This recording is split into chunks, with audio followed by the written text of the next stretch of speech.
Hai semua, sebelum kita menyaksikan video berikut, jangan lupa untuk klik subscribe dan juga klik ikon lonceng supaya Anda tidak ketinggalan untuk menyaksikan video-video terbaru Solusi. Ini kerana setiap minggu kita akan memuat naik banyak video yang akan menginspirasikan Anda, termasuklah video yang berikut.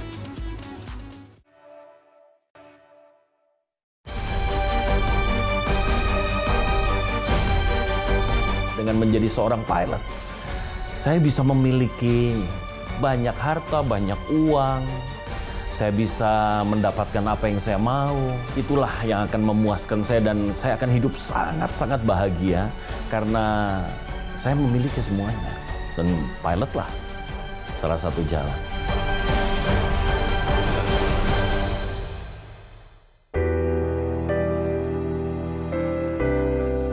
Setelah saya selesai SMA, langsung saya meneruskan pendidikan dan pelatihan penerbangan, PLP Curug.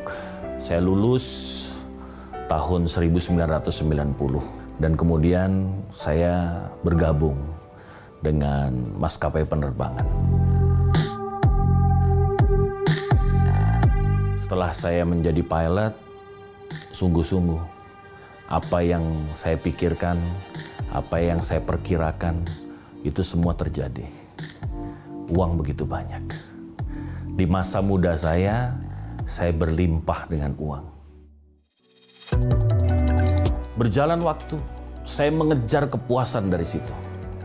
Saya ingin mendapatkan kepuasan. Saya berpikir bahwa, wow, hidup saya ini betul-betul luar biasa. Uang ada, semuanya ada. Apa yang aku butuhkan bisa aku capai, bisa aku raih. Sampai satu titik. Di tahun 1996, saya masuk pada sebuah titik di mana ternyata apa yang saya miliki, apa yang saya bisa raih, apa yang saya bisa capai, itu sama sekali tidak mendatangkan kepuasan. Sama sekali tidak mendatangkan kebahagiaan. Di titik itu saya merasa hidup saya hampa. Apa yang kata dunia ini bisa membahagiakan saya miliki, harta saya miliki, teman saya miliki, dunia malam, kemabukan, pesta pora, semua ada. Tetapi tahun 1996 saya masuk pada satu titik di mana bukan itu ternyata. Sampai satu kali saya masuk pada satu ibadah. Pendeta yang berkhotbah, dia bicara mengenai kitab pengkhotbah. Dan dia katakan, hidup dalam dunia ini semuanya sia-sia. Hanya dekat kepada Tuhan dan hanya takut akan Tuhan yang membuat hidup kita sesungguhnya ada di dalam kebahagiaan. Saya langsung bilang, kayaknya ini yang saya cari. Ini sebetulnya jawaban atas lelahnya hidup saya, hampanya hidup saya. Saya pikir, atau mungkin saya harus kembali kepada Tuhan. Dan di situ mulai awal, di mana saya merasakan bahwa saya harus berbalik. Dan saya pikir hari itu satu-satunya jalan adalah saya harus kembali kepada Tuhan.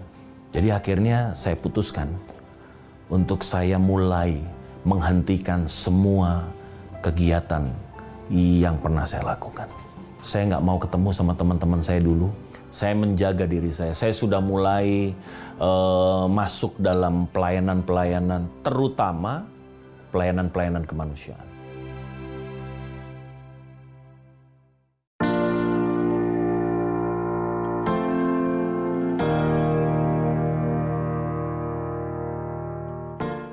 Kalau saya masuk ke pedalaman di Indonesia, dan kemudian saya melihat fakta bahwa mereka ada hidup dalam kemiskinan, itu sangat mengganggu saya. Beban untuk melayani kemanusiaan dan manusia itu makin hari makin rasanya menjadi prioritas. Kebahagiaan saya mulai beralih. Kalau saya terbang, kemudian saya dapat uang, ini itu tidak sebahagia kalau saya sedang duduk dan melayani. Dan disitulah saya bergumul sama Tuhan dan saya minta konfirmasi. sama Tuhan.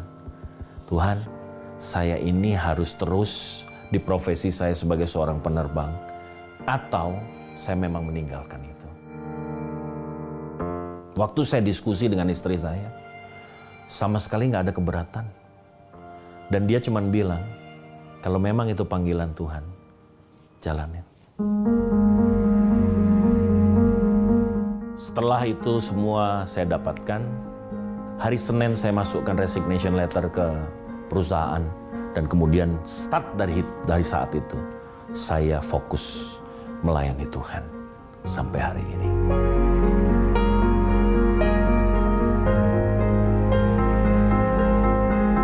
Saat saya berjumpa dengan Tuhan, di situ ada kepuasan sejati.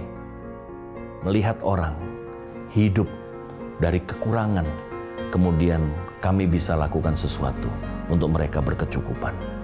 Itu sebuah kepuasan. Saya percaya mereka suatu saat nanti akan menjadi anak-anak yang luar biasa, yang bisa berguna untuk bangsa dan negara, berguna juga tempat daerah asal mereka. Mereka berdampak dan semua orang melihat bahwa tangan Tuhan bekerja untuk mereka.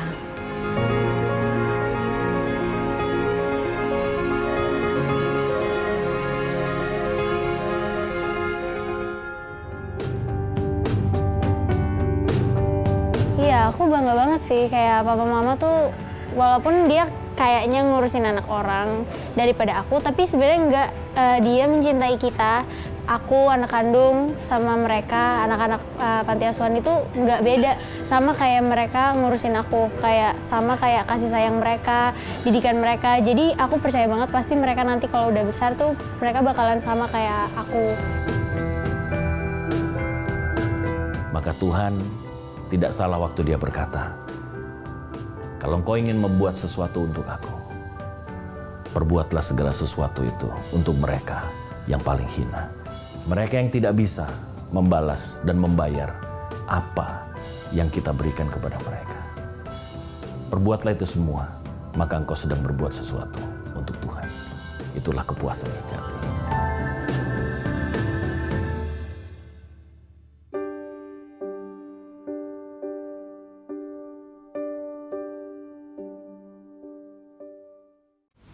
Hai semua, terima kasih kerana menonton video ini sampai habis. Kami harap anda akan terus menyokong program Solusi dengan cara like dan share video ini kepada rakan-rakan anda.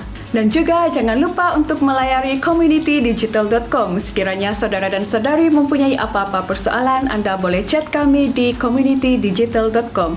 Tuhan Yesus memberkati.